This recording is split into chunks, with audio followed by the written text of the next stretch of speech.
2025 ജനുവരി 1 പുതുവർഷം. പുതുവർഷത്തെക്കുറിച്ച് നോക്കിക്കാണുമ്പോൾ കഴിഞ്ഞ വർഷത്തെക്കുറിച്ച് പറയാതിരിക്കാൻ നിവർത്തിയില്ല. കഴിഞ്ഞ വർഷം എന്ന് പറയുന്നത് 2024. ആ 2024 അവസാനത്തെ മാസം ഡിസംബർ. ആ ഡിസംബറിൽ മലയാളത്തിനുണ്ടായ ഒരു നഷ്ടം എന്ന് പറയുന്നത് പ്രസിദ്ധ സാഹിത്യകാരൻ, ചലച്ചിത്രകാരൻ, സംവിധായകൻ, നിർമ്മാതാവ്, തിരക്കഥാകൃത്ത്, ഇടതുപക്ഷ സഹയാത്രികൻ തുടങ്ങിയ വിവിധ മേഖലകളിൽ വ്യക്തിമുദ്ര പതിച്ച ശ്രീ MD വാസുദേവൻ നായരുടെ നിര്യാണമാണ്. അത് മലയാളത്തെ സംബന്ധിച്ചിടത്തോളം ഒരു വലിയ നഷ്ടം തന്നെയാണ്. ഒരു കാലഘട്ടത്തിൽ, അതായത് 1969 കാലഘട്ടത്തിലാണ് അദ്ദേഹത്തിന്റെ ആദ്യ ചലച്ചിത്രമായ നിർമാല്യം പുറത്തു വരുന്നത്. ആ നിർമാല്യത്തിന് പണം മുടക്കാൻ, അല്ലെങ്കിൽ അത് നിർവഹണം നിർവഹിക്കാൻ ആരും തയ്യാറാകാതിരുന്ന ആ കാലഘട്ടത്തിൽ അദ്ദേഹം തന്നെയാണ് പണം സ്വരൂപിച്ചുകൊണ്ട് പരിചയക്കാരിൽ നിന്നും ബന്ധുക്കളിൽ നിന്നും പണവും സ്വർണവും എല്ലാം വാങ്ങി പണയം വെച്ചുകൊണ്ട് ആ സിനിമ നിർമാല്യം നിർമ്മിച്ചത്. അതിന്റെ കഥയും തിരക്കഥയും സംഭാഷണവും സംവിധാനവും MD തന്നെയായിരുന്നു.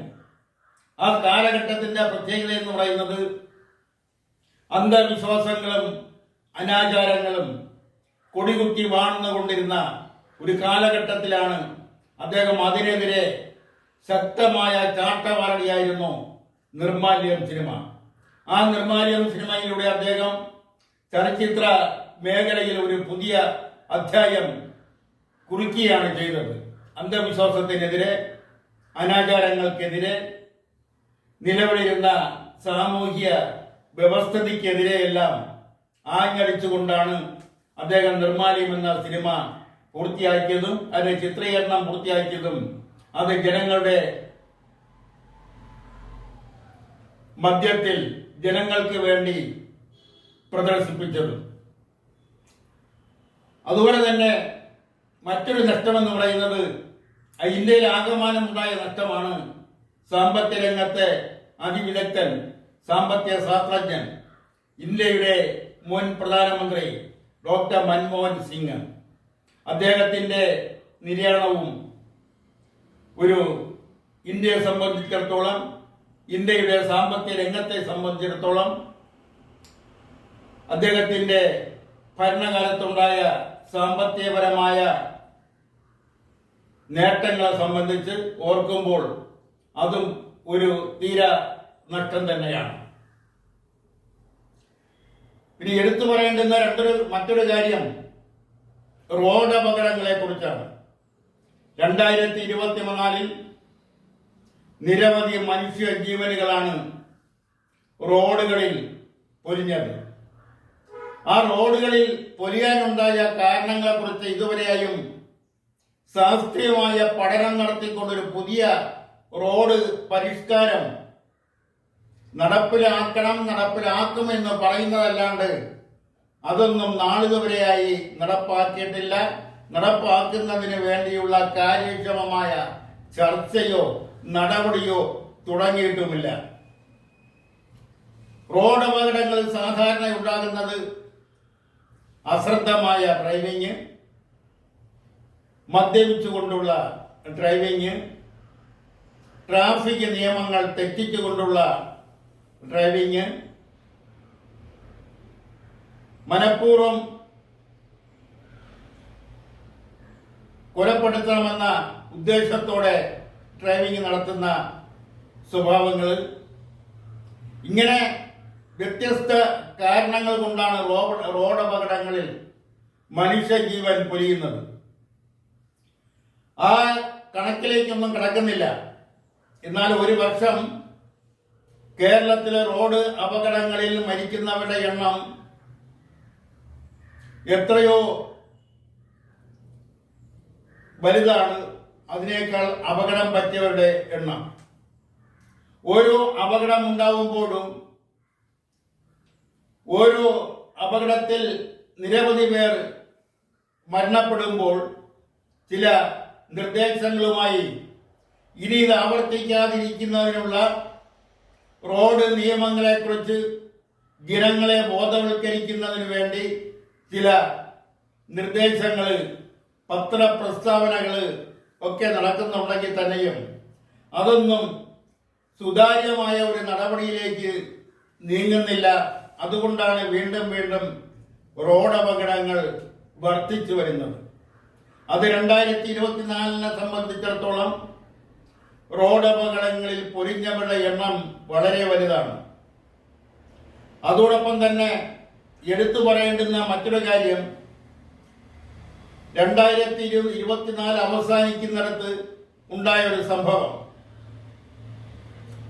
ഒരു MLA, ഒരു വനിതാ MLA, ഉമാ തോമസ് MLA, കൊച്ചിയിൽ നടക്കാനിരുന്ന 10,000 പേരടങ്ങുന്ന ഒരു നൃത്ത പരിപാടി, 10,000 നർത്തകരെ പങ്കെടുപ്പിച്ചുകൊണ്ട് നടത്തുന്ന ഒരു നൃത്ത പരിപാടി, ആ നൃത്ത പരിപാടിയിലെ ക്ഷണിക്കപ്പെട്ട അതിഥിയായി എത്തിയ ഉമാ തോമസിന് വീണ് ഗുരുതരമായ പരിക്കേറ്റത്. അവർ ഇപ്പോഴും വെന്റിലേറ്ററിലാണ്. ആ ഗുരുതരമായ പരിക്ക് ഏൽക്കുന്നതിന് ഉണ്ടായ സാഹചര്യം എന്ന് പറയുന്നത് മാനദണ്ഡങ്ങളൊന്നും തന്നെയും പൂർണ്ണമായി പാലിക്കാതെയാണ് ആ സ്റ്റേഡിയത്തിൽ നൃത്തം അവതരിപ്പിക്കുന്നതിന് വേണ്ടി കെട്ടിയിട്ടുള്ള വേദിയായാലും അതുമായി ബന്ധപ്പെട്ട ഗാലറികളായാലും. അവിടെ തദ്ദേശീയ സ്വയംഭരണ സ്ഥാപനത്തിന്റെ കർശനമായ പരിശോധന നടക്കേണ്ടിയിരുന്നു. അവരുടെ ഗുഡ് സർട്ടിഫിക്കറ്റ് ലഭിക്കേണ്ടിയിരുന്നു.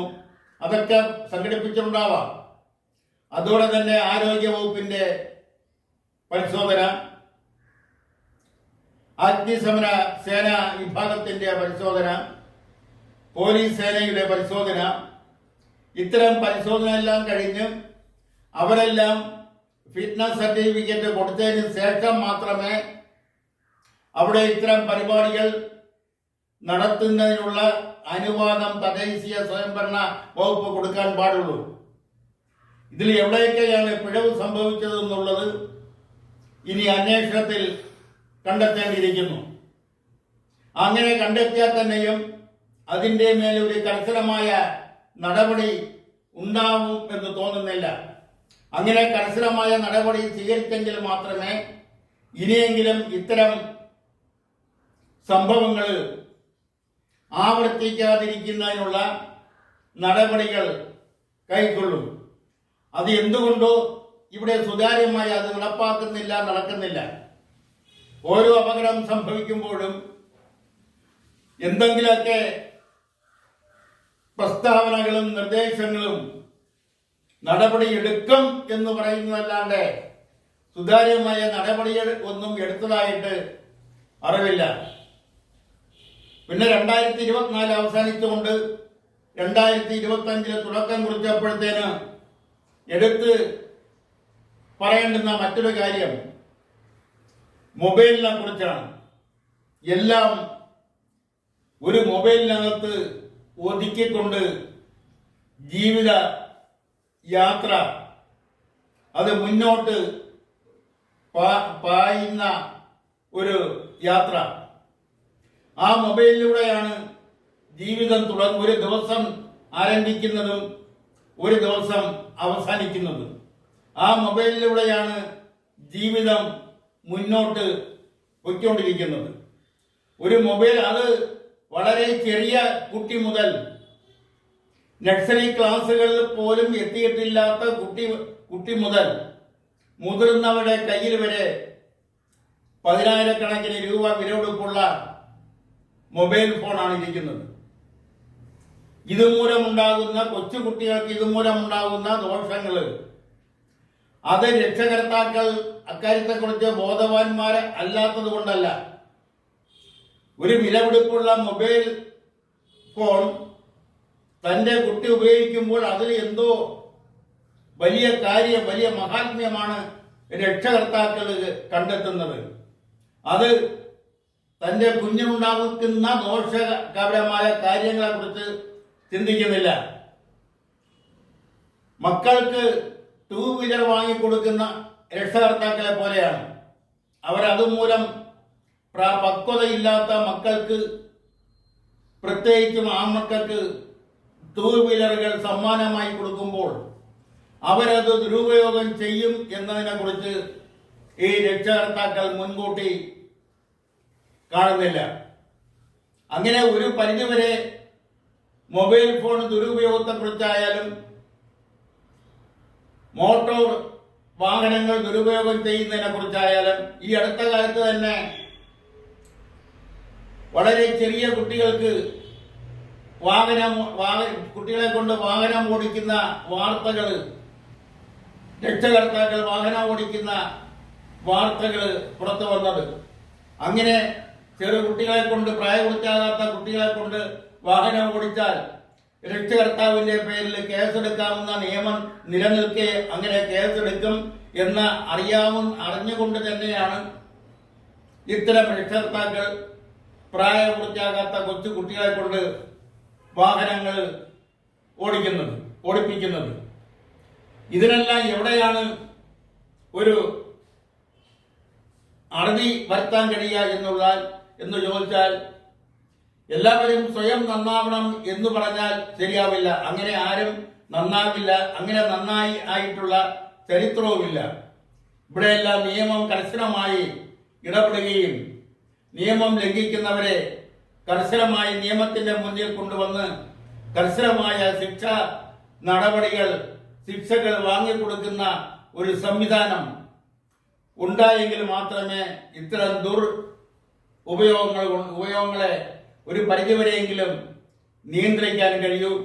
ഈ 2025 ആ നിലയിൽ എല്ലാവരും ചിന്തിക്കണമെന്നും, അതുപോലെ തന്നെ പുതുവത്സര പറവിൽ തന്നെ ഒരു ചെറുപ്പക്കാരൻ കൊല്ലപ്പെട്ടിരിക്കുന്നു തൃശ്ശൂര്. അതിലെ പ്രതികൾ എന്ന് പറയുന്നത് 14 15 വയസ്സ് മാത്രം പ്രായമുള്ളവരാണ്.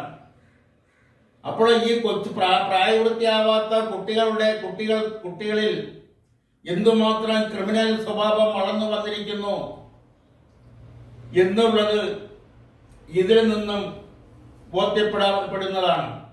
മാത്രമല്ല, പുതുവത്സര ആഘോഷങ്ങൾക്ക് ഏറ്റവും കൂടുതൽ ചെലവാക്കുന്നത് മദ്യത്തിനും ലഹരിമരുന്നിനും വേണ്ടിയാണ്. ഒരു ഭാഗത്ത് മദ്യം ഒഴുക്കുമ്പോൾ മറുഭാഗത്ത് ലഹരിമരുന്നിന്റെ ഉപയോഗം നടക്കുന്നു. ഇതിൽ നിന്നെല്ലാം കിട്ടുന്ന ലാഭങ്ങൾ ഒരു മാഫിയയിലേക്ക് ചെന്നടിയുന്നു എന്നുള്ളത് ആർക്കാണ് അറിഞ്ഞുകൂടാത്തത്? അപ്പോൾ ലഹരിമരുന്നിന്റെ ഉപയോഗം, മദ്യത്തിന്റെ ഉപയോഗം അതെല്ലാം വളരെ വലുതായി മാറിക്കൊണ്ടിരിക്കുന്നു. പ്രത്യേകിച്ചും പുതുവർഷാരംഭത്തിൽ പുതുവർഷം ആഘോഷിക്കുന്നതിന്റെ ഭാഗമായി മദ്യവും മയക്കുമരുന്നും യഥേഷ്ടം അവർ ഉപയോഗിക്കുന്നു. അതിന് എവിടെയാണ് നിയന്ത്രിക്കേണ്ടത്, എവിടെയാണ് അതിന് തടയിടേണ്ടത്, എവിടെ നിന്നാണ് അത് തുടങ്ങേണ്ടത് എന്നെല്ലാം വേണ്ടപ്പെട്ടവർ ചിന്തിക്കണമെന്ന് മാത്രം ആവശ്യപ്പെട്ടുകൊണ്ട് ഇവിടെ നിർത്തുന്നു. നന്ദി, നമസ്കാരം.